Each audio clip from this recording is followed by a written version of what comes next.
खुफिया रिपोर्ट के मुताबिक अमेरिका और इजराइल के संयुक्त हमलों में ईरान के नातांज के भूमिगत संवर्धन संयंत्र के कम से कम 3 भवनों और 2 प्रवेश द्वारों को नुकसान पहुंचा है। हालांकि IAEA ने 2 मार्च को संकेत दिया था कि मुख्य परमाणु इंस्टॉलेशन पूरी तरह से नष्ट नहीं हुआ है। अमेरिका को शक है कि यहीं पर ईरान का संवर्धित यूरेनियम हो सकता है। वर्तमान में बुशर परमाणु ऊर्जा संयंत्र के क्षतिग्रस्त होने की कोई पुष्टि नहीं हुई है। IAEA प्रमुख राफेल ग्रासी ने स्पष्ट कर दिया कि यहाँ पर रेडिएशन का स्तर सामान्य है और प्लांट सुरक्षित है। हो सकता है अमेरिकी सेना यहाँ पर हमला करके ईरान का यूरेनियम लूटने की कोशिश करे। 7 मार्च 2026 को इजरायली हमलों ने तेहरान के पास परचीन सैन्य परिसर में बैलिस्टिक मिसाइल उत्पादन साइट और वायु रक्षा केंद्रों को निशाना बनाया। यहाँ भी यूरेनियम होने का शक है, लेकिन वहीं दूसरी तरफ अमेरिकी खुफिया इनपुट की रिपोर्ट संकेत देते हैं कि ईरान ने हमलों से बचने के लिए अपनी रणनीति बदल दी है।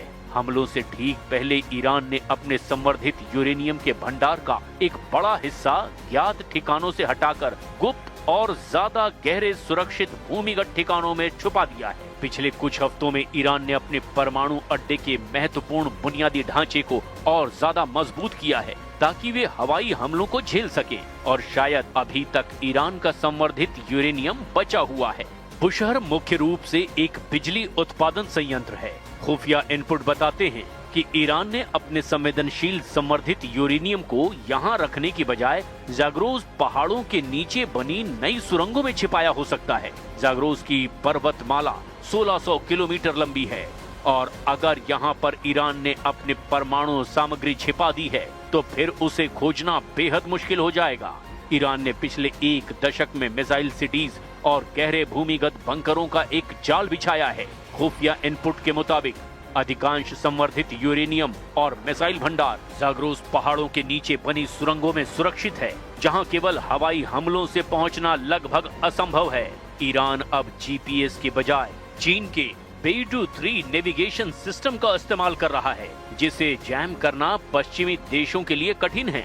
रूस अपनी उपग्रह तकनीक खयाम जासूसी उपग्रह के जरिए ईरान को रियल टाइम खुफिया जानकारियां दे रहा है। इससे ईरान के खिलाफ अमेरिकी जैमिंग तकनीक बेअसर हो रही है। यही वजह है कि अमेरिकी स्पेशल फोर्स नातांज, फोर्डो और इस्फहान के आसपास सर्जिकल ग्राउंड ऑपरेशन की तैयारी में है। इनका मकसद क्षेत्र पर कब्जा करना नहीं, बल्कि ईरान की परमाणु सामग्री और संवर्धित यूरेनियम को किसी भी कीमत पर जब्त करना या फिर नष्ट करना है। You want to talk about it now? I mean, that's. I don't think it's an appropriate question. You know, I'm not going to answer it. Could there be? Possibly, for very good reason. Have to be very good reason. And I would say if we ever did that, they would be so decimated that they wouldn't be able to fight at the ground level. Pickaxe mountain Natanz के मुख्य संयंत्र पर हमलों के बाद Iran ने कुह्ये कोलंग गजला यानी कि पिक्सियस माउंटेन के नीचे एक नया बेहद गहरा भूमिगत संयंत्र तैयार किया है। ये पहाड़ों से इतना गहरा है कि सामान्य हवाई हमले इसे भेद नहीं सकते। फोर्डो ये साइट पहले से ही पहाड़ों के अंदर है। खुफिया जानकारी बताती है कि यहाँ भी संवर्धित सामग्री का गुप्त स्टॉक हो सकता है। पश्चिम की खुफिया एजेंसियां CIA और मोसाद को संदेह है कि ईरान ने जाग्रोस पहाड़ों में कुछ ऐसे गुप्त मिसाइल सिटीज और गोदाम बनाए हैं जिनकी जानकारी IAEA को नहीं है। ईरान के पास मौजूदा समय में 60% संवर्धित यूरेनियम 460 किलोग्राम बताया जाता है, जो 90% तक परिष्कृत आसानी से हो जाएगा, जिससे कम से कम 10 से 11 परमाणु बम ईरान बना सकता है। खुफिया रिपोर्ट का दावा है कि ईरान को इस स्टॉक से एक बम के लिए पर्याप्त हथियार ग्रेड सामग्री बनाने में मात्र कुछ दिन से 1 हफ्ते का ही समय लगेगा। ट्रंप के विशेष दूत स्टीव विटकॉफ पहले ही इसको लेकर दावे कर चुके हैं।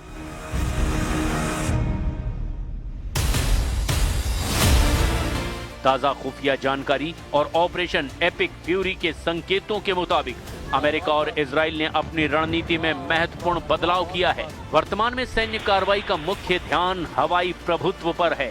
लेकिन जमीनी हमले एक तरह से शुरू हो चुके हैं। CIA और मोसाद की रिपोर्ट के मुताबिक जमीनी कार्रवाई को हरी झंडी मिल चुकी है। अमेरिकी नौसेना ने ईरान की नौसेना को काफी हद तक पंगु बना दिया है।